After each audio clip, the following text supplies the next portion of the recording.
تو پنجاب میں ان سے ہماری پٹیشن زیادہ ہیں الیکشن میں ہر طرح سے. ہم کلیم کرتے ہیں کہ ہمارے ساتھ شاید باقاعدگی کوئی ہوئی یا ہمارے ووٹ صحیح نہیں گنے گئے یا کوئی چیز بھی جو بھی ہو سکتی ہے. ہمارے ملک میں آپ کو پتا الیکٹرانک ووٹنگ سسٹم نہیں ہے, چیزیں ہو سکتی ہیں. تو اس کا جواب یہ جب اینکر نے دیا کہ یورپی یونین کے مبصر نے کنکلوسیو سٹیٹمنٹ دی ہے کہ آپ الیکشن جو ہے وہ فیئر ہوئے, ایک ٹرو مینڈیٹ کے ساتھ گورنمنٹ آئی, تو انہوں نے کہا پوری رپورٹ پڑھیں. بندہ پڑھا لکھا ہو تو اس کو شاید یہ پتا ہوتا ہے. ایون وکیل صاحب ساتھ بیٹھے ہیں, اب جلدی سے کوئی پٹیشن بھی پڑھیں تو پریئر کو پڑھتا ہے بندہ کہ یار مانگا کیا جا رہا ہے, یا جج صاحب کا ڈیسیجن ہو تو اس میں جو آخری پیراگراف ڈیسیجن کا ہوتا ہے, کنکلوژن کا ہوتا ہے, وہی وہ ساری چیز کو سم اپ کرتا ہے. جتنی بھی پہلے بحث ہوتی ہے اگر اس کے اوپر آپ کوئی کنکلوسیو سٹیٹمنٹ دے رہے ہیں تو وہ اس کا ارک ہوتا ہے, وہ اس کا جوس ہوتا ہے آخر پہ. تو وہ بھی ان کو ٹیوشن پڑھانی پڑی ڈار صاحب کو. اس میں جو سب سے اہم بات ہے وہ یہ ہے کہ بی بی سی بہت دیر سے نواز شریف صاحب کو کانٹیکٹ کر رہا تھا, جو میری انفارمیشن ہے کہ وہ انٹرویو دیں, کیونکہ بی بی سی کے پاس کچھ سوال تھے, اس پہ شاید وہ کوئی ڈاکومنٹری کرنا چاہ رہے تھے. پہلے تو وہ بیماری کا بہانہ لگاتے رہے, پھر اب جب وہ پاکستان میں جلسوں میں خطاب کر رہے ہیں تو پریشر بڑھ گیا انٹرویو کا. پھر مریم صفدر صاحبہ نے یہ مشورہ دیا کہ ہمارے ٹبر کا جو سب سے پڑھا لکھا بندہ ہے اس کو بھیجتے ہیں کیونکہ انٹرویو انگریزی میں ہونا ہے. اور جب ان کو بھیجا گیا تو پھر کیا ہوا وہ میں آپ کو دکھا دیتا ہوں. یہ تصویریں آپ نے پاکستان میں دیکھی تھی. ہم بھی ویسے کم ظالم نہیں ہیں, اس طرح کے کام آپ لوگ بھی کرتے رہے ہیں ان کے ساتھ پریس کانفرنسز میں, اتنے اچھے آپ بھی نہیں ہیں, اسٹیون سیکر کی طرح کے آپ ہیں, یہ والے کام آپ بھی کرتے رہے ہیں یہاں پر. تو تصویریں تو ڈار صاحب کی پہلے بھی ہوتی تھی, حالات تو ان کے پہلے بھی ایسے ہوتے تھے, لیکن میں نے جیسے کہا کہ وہ جو 56 سال کا جوان ہے, جب ان کے سامنے بیٹھنا پڑا تو کچھ ایسے حالات ہوئے. کبھی زبان باہر آئی, کبھی دونوں آنکھیں باہر آئیں, کبھی دونوں آنکھیں ٹیڑھی ہوئیں, کبھی منہ پہ شرمندگی تھی لیکن آنکھوں میں بے شرمی تھی جب کہا کہ میری صرف ایک ہی پراپرٹی ہے. حالانکہ دی نیوز کی سٹوری ہے پاکستان میں دسمبر 30 2017 کی, جس میں علی ڈار نے خود کنفیس کیا ہے کہ انہوں نے 52 ولاز جو ہیں وہ ان کی ملکیت ہیں, یہ ان کی اپنا کنفیشن ہے. تو ایک تو آئندہ شریف فیملی اور ان کا اہل و عیال ایک بات سمجھ لے جو ہمارے بزرگ بتاتے تھے کہ اگر کمائی حرام کی ہو تو اولاد بری نکلتی ہے. تو ایک تو ان کو ان کی اولاد مرواتی ہے, جب بھی مرواتی ہے. وہ پہلے ایک بھائی نے الحمدللہ کہہ کے مروایا تھا, آپ کو یاد ہے. اس کے بعد مریم بی بی نے کہا تھا میری لندن تو کیا پاکستان میں بھی کوئی پراپرٹی نہیں ہے. اور اب آپ علی ڈار صاحب کا ایک تو یہ کنفیشنل سٹیٹمنٹ ہے, باپ کہہ رہا ہے کوئی پراپرٹی نہیں ہے. اسی انٹرویو میں کیونکہ جو آگے بندہ بیٹھا ہوا ہے, اب صحافی تو زیادہ ہمارے پاکستان میں بھی جو 99% ہے وہ اچھی صحافت کرتے ہیں. کئی دفعہ یہ کسی طریقوں سے وہ کٹوا دیتے ہیں سٹوریز, یا انٹرویو دیتے ہی ایسے لوگوں کے ساتھ ہیں جن کے ساتھ ہاتھ ملے ہوں. آپ کی طرح تو انڈیپینڈنٹلی تو بیٹھتے نہیں ہیں.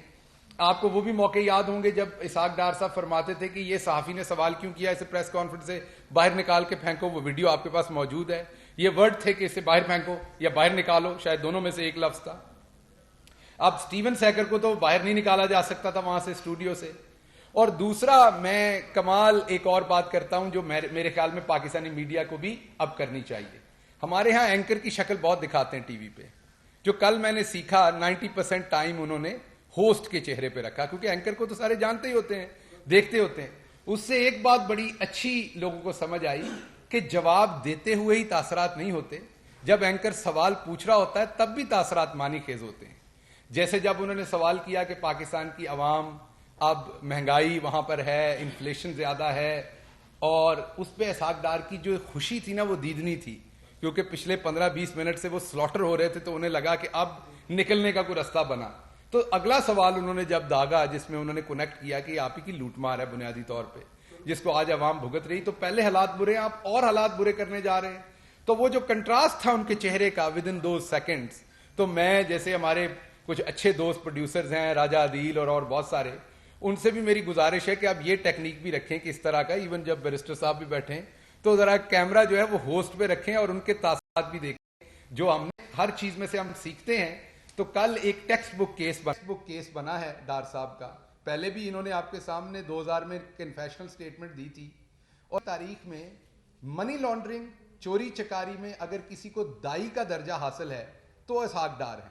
وہ ان تمام جرائم کی دائی ہیں, کیونکہ ان کو ان تمام جرائم کو میرے خیال میں تو پیدا کرنے والے ہیں وہ ہیں, ان کا طریقہ بتانے والے وہ ہیں, اور کل جو ان کا وہاں سلاٹر ہوا اس کی بڑی وجہ یہ بھی تھی. پھر سوال یہ پوچھا گیا کہ جب کہا گیا جی کہ پاکستان کی جو کرنٹ اسٹیبلشمنٹ ہے, آرمی ہے, وہ عمران خان کے ساتھ ملی ہوئی ہے اور ہمارے خلاف ہے اور ملک کو بڑی بری طرف کو لے کے جا رہے ہیں.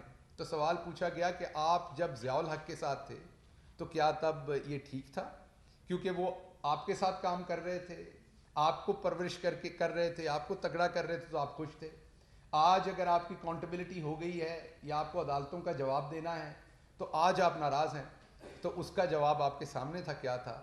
کون سی تھیری تھی سر وہ, مجھے بھول گیا, ایولیوشن کے کون سی کو, ڈارون کی, وہ جو بندر سے انسان بننے کی ایک تھیری تھی, وہ تھیری پیش کر دی گئی. وہ ان کا قصور نہیں, وہ بکھلائے ہوئے تھے, وہ یہ کہنا نہیں چاہتے تھے, یقین کریں وہ ہرگز نواز شریف صاحب کو بندر نہیں کہنا چاہتے تھے, یہ یقین کیجیے آپ. وہ ان کی عزت کرتے ہیں, سمدھی ہیں, وہ ان کے لیڈر ہیں, مجھے قطعی یقین ہے کہ انہیں بندر نہیں کہنا چاہ رہے تھے, لیکن وہ بکھلا اتنے گئے. میں نے بتایا کہ 56 سال کا ایک جوان آدمی سامنے بیٹھ کے انٹرویو لے رہا تھا, اور اس سے مجھے تو انٹرویو لینے کا بھی سمجھ آئی, بہت کچھ میں نے سیکھا. مجھے امید ہے اور بھی بہت سارے لوگ سیکھیں گے جن کو نواز شریف صاحب انٹرویو دیتے ہیں, اور کچھ تو بہت ہمارے میجورٹی تو ہمارے بہت اچھے صحافی ہیں, لیکن جو صحافی نواز شریف صاحب کا انٹرویو لیتے ہیں یا مریم صاحبہ کا انٹرویو لیتے ہیں, کیونکہ وہ بغیر ملی بھگت کے تو انٹرویو وہاں ہوتا نہیں ہے, تو ان کو بھی سیکھنے کو موقع ملا ہوگا کہ انٹرویو کیسے لیا جاتا ہے. آخری بات جو میں نے آپ کے سامنے رکھنی تھی وہ یہ رکھنی تھی کہ ایک بات طے ہے کہ جب ان کو یہ بار بار سوال کیا جاتا ہے کہ ہمیں یہاں میڈیا پہ نہیں آنے دیا جاتا, تو یہ ویلکم ہے, یہ پاکستان کے میڈیا پہ بھی آئیں, صرف ان کو عدالتوں میں پیش ہونا پڑنا ہے. پہلے پاکستان آئیں, عدالتوں میں اپنا کیس لڑیں, اپنے آپ کو ایبسکانڈر سے ایک نارمل انسان بنے. تو پاکستان کا میڈیا کھلا ہوا ہے, اگر آپ کے باقی سارے ٹبر کے لیے کھلا ہوا ہے تو آپ کا ہمیں کیا مسئلہ ہے؟ آپ کیا بول سکتے ہیں, کیا بات کر سکتے ہیں, وہ کل سب نے دیکھ لیا. اور یہی بات پرائم منسٹر عمران خان ان کے بارے میں 24 سال سے کہہ رہے تھے کہ یہ ان پڑھ ہیں, جاہل ہیں, نالائق ہیں, کرپٹ ہیں, اور یہ پاکستان کے لیے کبھی عزت کا باعث نہیں بن سکتے. آگے سے جو اگلی نسل ہے وہ بھی آپ کے سامنے ہے. مریم صاحبہ جب بولتی ہیں ان کے منہ سے بھی جھوٹ نکلتا ہے, وہ بھلے ملتان کی جلسی کے اندر ان کی تقریر ہو, بھلے کسی اور میں ہو, آپ کے سامنے وہ تواتر کے ساتھ جھوٹ بولتی ہیں. تو ان کا وتیرہ یہ ہے کہ اتنا جھوٹ بولو کہ وہ سچ لگے. یہی کوشش کل بی بی سی کے سامنے کرنے کی کوشش کی گئی. میری اطلاع تو ایک ہے کہ شاید ایک ڈاکومنٹری بھی آئے, وہ بی بی سی سے آئے یا کہیں اور سے آئے, کیونکہ اس کا مواد وہاں پر چند صحافیوں کے پاس ہے جو ان کو سوال بھیج چکے ہیں, اور اسی پریشر میں مریم صاحبہ کے کہنے پر یہ بیچاروں نے دوبارہ قربانی دی ہے. یہ زیادتی کر رہے تھے ان کے بارے میں کہ انہوں نے چوز کیا وہاں انٹرویو دینا. میرا نہیں خیال وہ چوز کیا, انہیں ذبح ہونے کے لیے سامنے بٹھایا گیا ہے, کیونکہ وہ خاندان کے سب سے پڑھے لکھے آدمی تھے. اور اگر پڑھے لکھے بندے کا حال یہ ہے تو آپ خود سوچ لیں کہ انٹرویو میں کہا کہ میری کوئی پراپرٹی نہیں ہے, اور پھر جب اگلا سوال داغا گیا تو میری ایک پراپرٹی ہے, پھر داغا گیا تو پھر بالکل ہی جواب کسی اور طرف لے گئے. حالانکہ آپ کے سامنے میں نے بتایا دسمبر 30, 2017 ان کے بیٹے کا کنفیشنل سٹیٹمنٹ ہے جو یہ کہہ رہے ہیں دبئی میں ان کا ایک ولا ہے کہ ہمارے 52 ولاز ہیں. تو بنیادی طور پر عوام کے سامنے یہ رکھنا چاہ رہے ہیں کہ یہ ان کا اصل چہرہ ہے. جو کل بی بی سی میں ہوا, جو پاکستان کے لیے ایز اے پاکستانی میرے لیے شرمندگی ہے. جو ہماری پولیٹیکل مخالفت اپنی جگہ, یہاں بیٹھ کے میں جملے بازی بھی کروں گا, اٹیک بھی کروں گا, لیکن اگر یہ والے کام آپ اردو میں کر لیا کریں, کیونکہ آپ چوری چکاری بھی اردو میں ہی کرتے ہیں, آپ کا تمام کاروائی پنجابی اور اردو میں ہے, آپ سری پائے بھی اردو میں ہی کھاتے ہیں, تو آپ جب مال پانی اردو میں کھاتے ہیں تو میری آپ سے 10 بدس گزارش ہے کہ آپ انٹرویو بھی اردو میں ہی دے لیا کریں. یہیں گھر اپنے کسی بندے سے بےزتی کروا لیا کریں. کاشف صاحب بیٹھیں یا دوسرے دوست بیٹھیں, کدھر انہی کے ہاتھوں میں ذلیل ہو لیں, ادھر گھر کی بات گھر رہ جائے گی. آپ ادھر سٹیون سیکر کے ہاتھوں ذلیل ہونے گئے ہیں, اور بی بی سی میں بیٹھ کے آپ نے پاکستان کے لیے بھی ہزیمت اٹھانے کی کوشش کی. پاکستان کے پرائم منسٹر کو فاشسٹ کہہ کے چھپنے کی کوشش کر رہے ہیں. اس کا آپ کو مشورہ ملا کہ آپ عدالتوں میں جائیے. آپ نے کہا میں ابھی بھی بیمار ہوں, عدالتوں میں جائیے. آپ نے پاکستان کے آرمی چیف کے اوپر الزام لگایا تو پوچھا گیا جو پہلے آرمی چیف آپ کو سپورٹ کرتے تھے ان کا کیا بنا. تو بنیادی طور پر عوام کو یہ انٹرویو بار بار دیکھنا چاہیے. میں نے کسی سے ریکویسٹ کی ہے, بی بی سی کو کریں گے ایک, کیونکہ ان کے کاپی رائٹس ہیں, کہ اگر وہ اسے اردو میں ڈب کر کے پاکستان کی عوام کو دکھائیں. یہاں کے وزیر خزانہ رہے ہوئے ہیں کہ یہ قابلیت تھی ان لوگوں کی جو وزارت خزانہ میں, یقین کیجئے میرٹ پہ ایک کلرک نہیں بن سکتے, وہ ہمارے وزیر خزانہ رہے ہیں. یہ نہیں بتا سکتے کہ میری ایک پراپرٹیز ہیں یا زیادہ پراپرٹیز ہیں.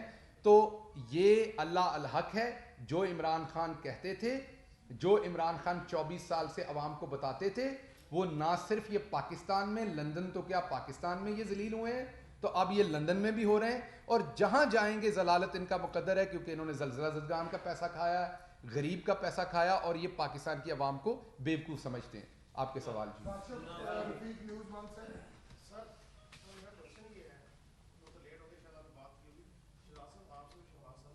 اسحاق ڈار صاحب نے جو اپنی پراپرٹیز کے حوالے سے ڈیٹیل دی، آپ کے پاس ان کی ڈیٹیلز ہوں گی، آیا آپ ان کی پراپرٹیز کی ڈیٹیل پاکستانی میڈیا کے لیے ریپروڈیوس کر سکتے ہیں تاکہ پتہ؟ جی یہ میں آپ لیٹ آئے ہیں، یہ میں نے پوری یہ کی چارج شیٹ ہے، یہ اکاؤنٹیبلٹی کوڈ کا پبلک ڈاکومنٹ ہے، یہ آپ لے جائیے گا سر.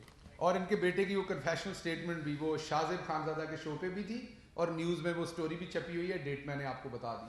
سر میرا آپ سے سوال یہ ہے کہ آپ کہہ رہے ہیں کہ اسحاق ڈار پاکستان میں کیسز کا سامنا کریں. ابھی کچھ روز پہلے شفیق فراز نے یہاں پر پریس کانفرنس کرتے ہوئے کہا تھا کہ 15 جنوری تک پاکستان میں نواز شریف ہوں گے، انہوں نے یہ دعویٰ کیا تھا. تو اس حوالے سے آپ بتائیں کہ آپ حکومت اس حوالے سے کیا اقدامات کر رہی ہے کہ وہ نواز شریف کو واپس لے کے آئے، اور اسحاق ڈار کو آپ لوگ واپس کیوں نہیں لے کے آئے؟ یہ آپ کا سوال ہے سر.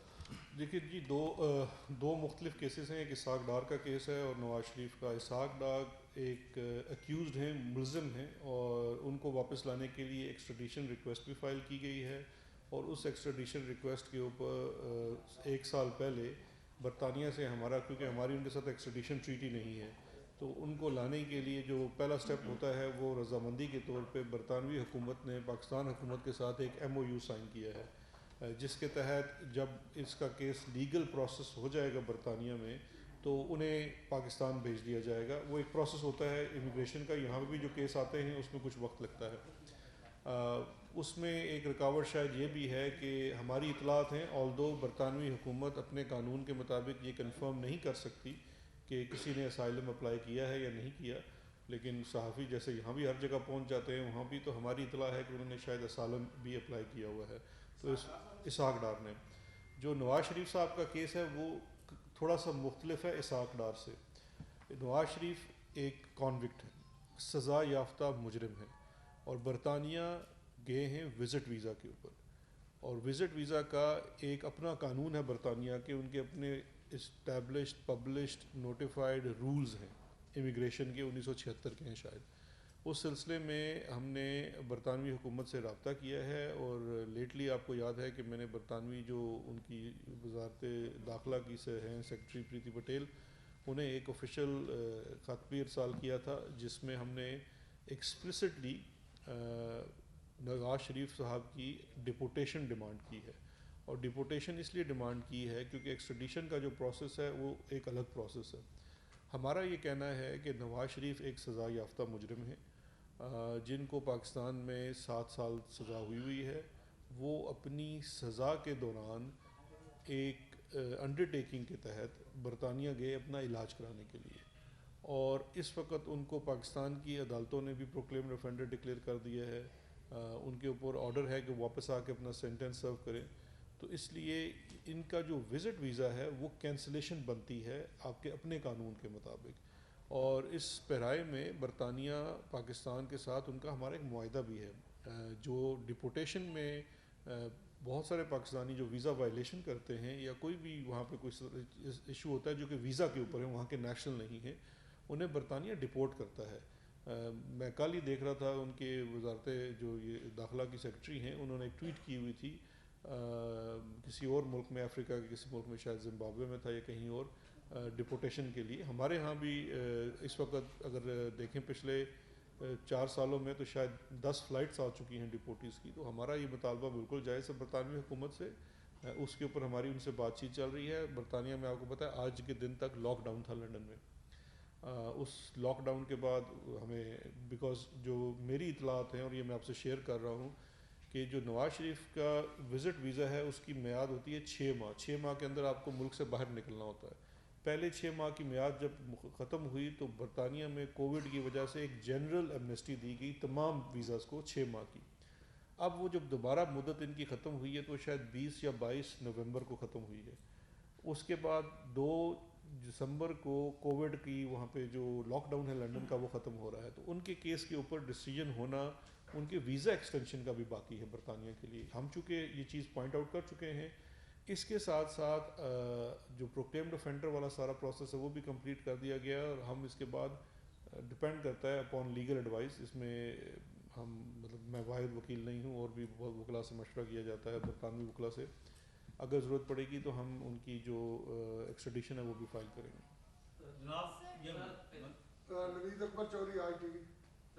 اس کے بعد میں پوچھ لوں, ناراض ہو جائیں گے. سر ایک تو یہ کہ ڈیپورٹیشن کے لیے ہمیں وہاں پہ کورٹس میں جانا پڑے گا یا گورنمنٹ ڈیسائیڈ کرے گی, کیونکہ پہلے سے ہم تو پاکستان سے کافی برٹش شہریوں کو ڈیپورٹ کرتے رہے ہیں برٹش گورنمنٹ کی, ہوتی ہے ریسپروکیشن کے اس کے ہوتا ہے. تو اب آیا برٹش گورنمنٹ بھی تعاون کر رہی ہے, آیا یہ تو نہیں ہوگا جس طرح الطاف کے حسین کو اس میں کیسز میں ہوتا رہا, کئی دہائیاں گزر گئی ہیں. دوسرا سر یہ ہے کہ ایک ایبسکونڈر ہے جو دار صاحب ہے, تو ایبسکونڈر کے لیے بھی اس طرح کا ہونا چاہیے کہ ان کو کوریج وائڈ کوریج نہ ملے پاکستانی ٹی وی چینل پہ, جس طرح سے ایک مجرم کو نہیں ملتی, کیونکہ ایبسکونڈر بھی تو دانتوں نے قرار دیا ہے. تو اس میں تھوڑی اور سر اسحاق ڈار کے کیسز کی اب کس نوعیت پہ ہیں, کہاں پہ کھڑے ہیں؟ دیکھیں جی, دو چیزیں ہیں. پہلی تو جو آپ نے سوال کیا کہ ان کی ڈپورٹیشن, ہم چونکہ حکومت بالکل ہم سے تعاون کر رہی ہے, برطانوی حکومت, اس میں ہم ان سے رابطے میں بھی ہیں. یہ کووڈ کی وجہ سے تھوڑا سا جو ڈیسیژن ہے وہ اس میں تاخیر ہو رہی ہے, لیکن یہ ایڈمنسٹریٹو ڈیسیژن ہوتا ہے, ایگزیکٹو ڈیسیژن ہے ڈپورٹیشن کا, یہ عدالت سے نہیں ہوتا. ہاں, جب ایگزیکٹو ڈیسیژن لے لے تو ان کے پاس ایک چوائس ہوتی ہے اس کو ریویو کروانے کی, تو وہ ریویو کے لیے ضرور جا سکتے ہیں عدالت میں, اس پہ ان کا گراؤنڈ دیکھا جائے گا. وہ مقدمہ پھر برطانوی حکومت خود لڑے گی کہ اگر وہ ان کو ڈپورٹ کرتی ہے تو وہ صورت میں ہوگا.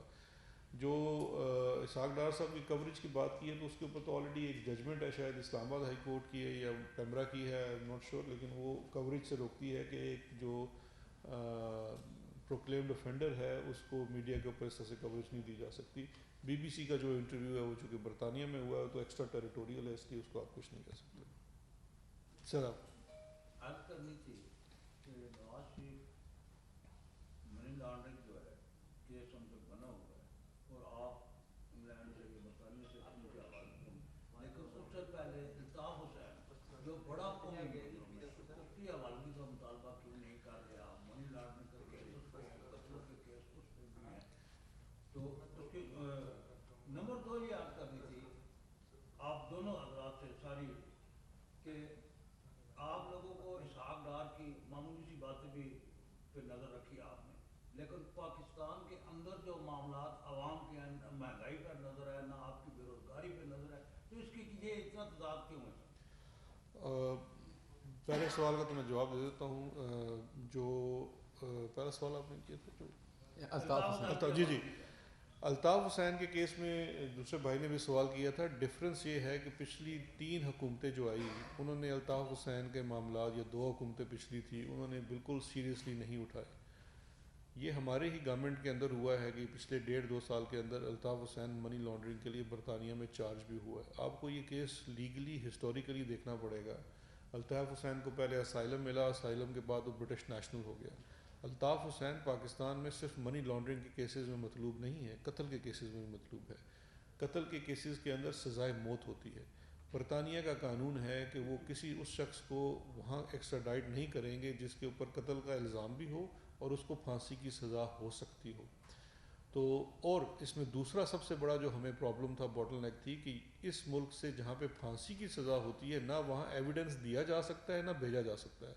تو عمران فاروق مرڈر کیس میں ہم نے لاء میں امینڈمنٹ کر کے, اس طرح سے انڈیا میں بھی ہے کہ اسپیشل کیسز کے اندر یہ آپ گارنٹی کرتے ہیں کہ آپ کو سزائے موت نہیں دی جائے گی, اور اس کیس میں کسی اور شخص کو بھی یہاں نہیں دی جائے گی. تو اس لیے ان کو پھر ایویڈنس دے سکتے ہیں. تو عمران فاروق قتل کیس میں جو ایویڈنس ہمارے پاس تھا وہ لیگلی ہم نے برطانیہ سے شیئر کیا ہے, اس کے اوپر بھی ان کے اوپر وہاں کارروائی ہو رہی ہے, اور اس کے ساتھ ساتھ جو منی لانڈرنگ کا کیس ہے اس کے اوپر بھی.